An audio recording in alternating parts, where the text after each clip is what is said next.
नागपुरातून एक मोठी फसवणुकीची घटना समोर आली आहे। भाड्याने घेतलेल्या तब्बल 345 सेंटरिंग प्लेट्स परत न करता त्याची परस्पर विक्री केल्याचा धक्कादायक प्रकार उघडकीस आला आहे।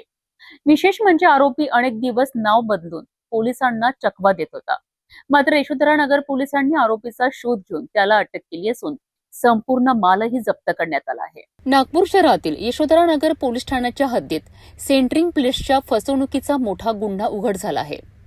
फिर्यादी लक्ष्मी रमेश बुर्डे या सेंटरिंग प्लेट्स भाड्याने देण्याचा व्यवसाय करतात।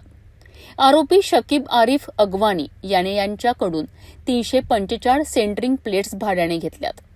मात्र वापर झाल्यानंतर प्लेट्स परत न करता त्यांची परस्पर विक्री केल्याचा आरोप आहे।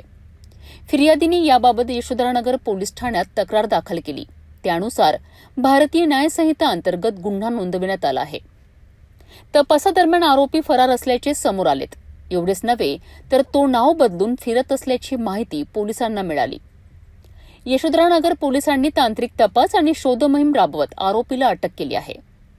तपासात आरोपीने विकलेल्या 345 सेंटरिंग प्लेट्स कुही परिसर आणि वाठोडा परिसरातून जप्त करण्यात आल्या।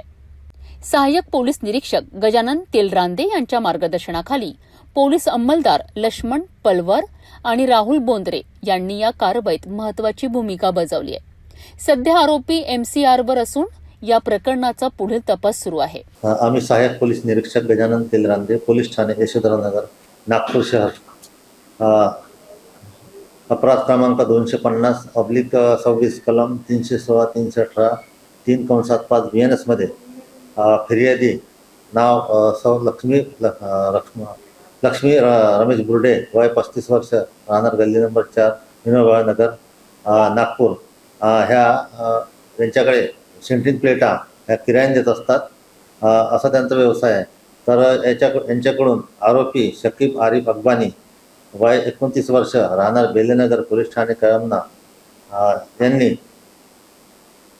काही दिवसापूर्वी 345 सेंटरिंग प्लेटा किरायाने देतो म्हणून घेऊन गेला होता आणि त्यांनी पैसे न देता किंवा प्लेटासुद्धा काही महिने वापर करून प्लेट न देता ते प्लेटा परस्पर त्यांनी घेऊन गेला आणि त्या दरम्यान फिर्यादी यांना प्लेटा परत न मिळाल्यामुळे त्यांनी पोलीस स्टेशनला रिपोर्ट दिल्यावर पोलीस स्टेशनला गुन्हा नोंद करण्यात आला। त्या दरम्यान आम्ही आरोपीचा शोध घेऊन, आरोपी फरार होता आणि अस्तित्व लपून फिरत होता, त्याचा आम्ही शोध घेऊन त्याला अटक केली आणि गुन्ह्याचा सखोल तपास करून फिर्यादीच्या ज्या 345 प्लेटा होत्या त्या आम्ही आरोपीकडून हस्तगत केल्या। आरोपीने ज्याला विकल्या तुमसरच्या पलीकडे आणि इकडे वानाडोंगरी परिसरात त्यांनी विकल्या होत्या त्या आम्ही जप्त केल्या आरोपीचा पिशार घेऊन। आता आरोपी MCR आहे आणि आम्हाला मदत करणारे पोलीस अंमलदार लक्ष्मण पडवळ आणि राहुल बोंद्रे यांनी मला मदत केली आणि त्या अनुषंगाने आम्ही ते तराफी किंवा सेंटरिंग प्लेटा आम्ही जप्त केल्या। पुढील तपास सुरू आहे। आरोपीवर काही अगोदरचे गुन्हे आहेत का? नाही, माझ्या माहितीप्रमाणे आमच्या पोलीस स्टेशनला गुन्हे दाखल नाही आहे। भाड्याने घेतलेला माल परस्पर विकण्याचा प्रयत्न अखेर पोलिसांच्या तपासात उघड झाला आहे। फरार राहून नाव बदलून राहणाऱ्या आरोपीला अटक करत पोलिसांनी 345 सेंटरिंग प्लेट्स जप्त केल्या आहेत। या प्रकरणात आणखी काही धागेदोरे समोर येतात का याकडे आता सर्वांचे लक्ष लागले आहे।